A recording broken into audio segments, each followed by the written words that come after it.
Good evening everyone. In this video we are going to discuss uh, mm, casting methods.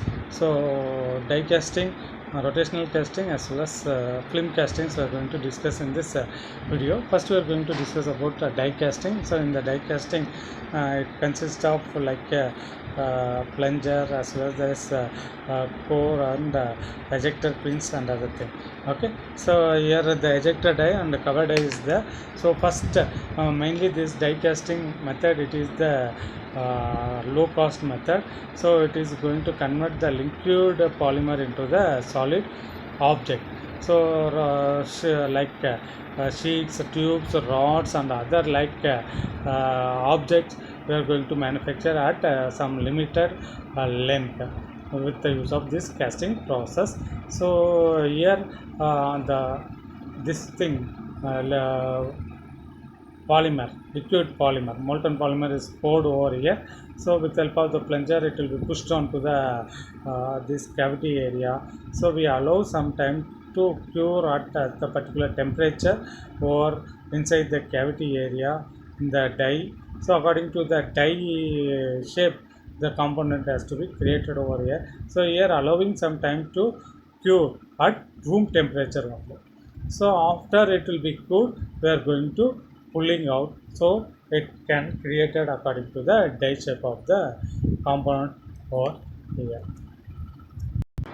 So here other than the die they may used for cartridge as well as the cylindrical glass tube closed at one end is may be used.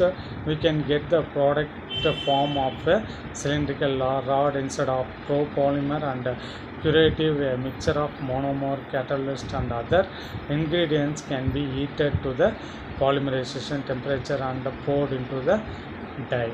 So the polymerization is allowed to continue the inside the die till the solid product is formed over here.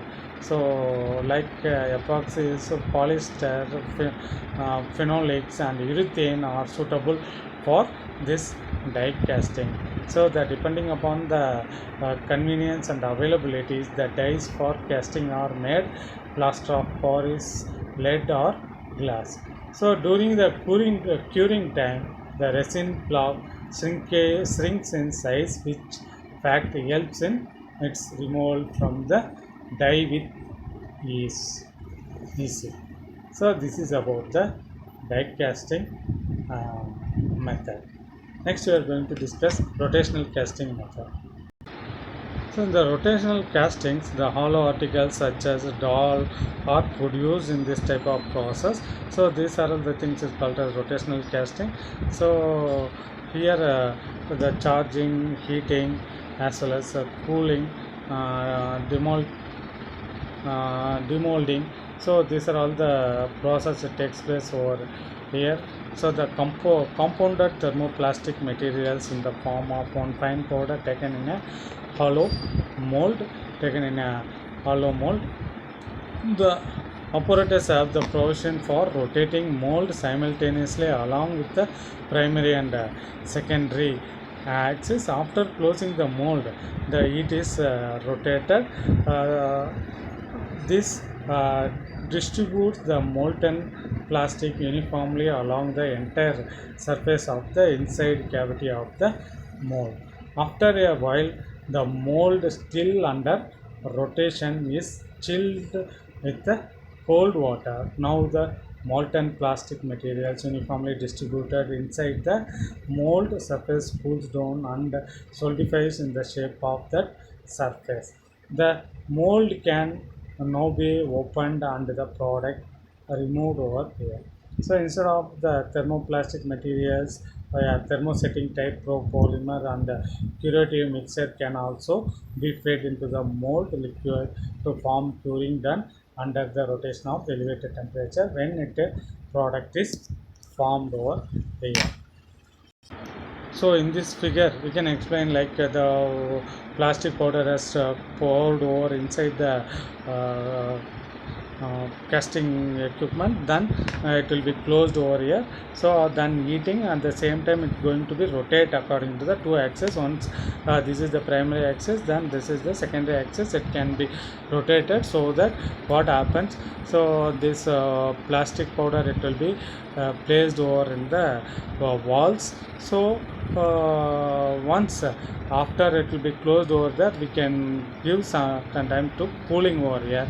After cooling, it gets solidifies, and finally we can get the required shape of the component. It will be based upon the this rotational casting device.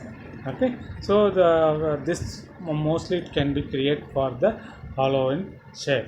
So and also in larger extent, the PVC articles such as rain boots, hollow balls, and the dolls heads are made by this rotational casting method.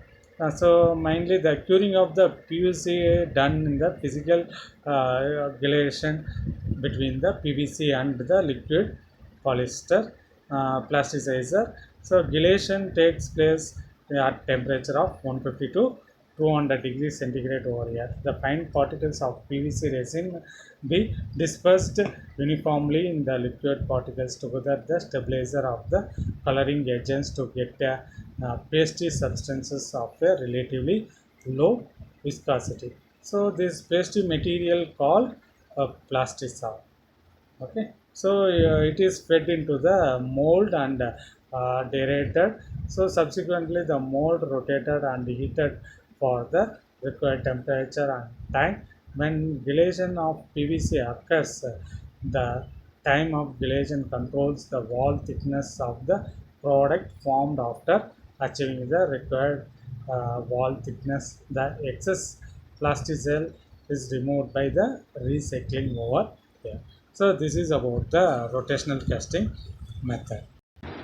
The next method is the film casting method. So this is the technique is used for in the polymeric films. So in this technique, the solution is in appropriate concentration of the polymer. Suitable solvent is allowed to fall at a pre-calculated rate on endless metallic belt, high finish moving of a constant speed over here. The continuous sheet of polymer solution is thus formed on the surface of the metallic belt. So when the solvent is subsequently evaporated under conditions, a thin film of the polymer is formed on the surface of the belt. So the film could be removed simply by striping. Most of the commercially available varieties of cellophane sheets and photographic films are prepared by this type of process over here. Okay, so it may be depends upon the specification that it may be produced over there. Okay, so this is about the film casting. So with that, this casting, the three of the casting, die casting, rotational casting, and film casting, it get ends. Thank you.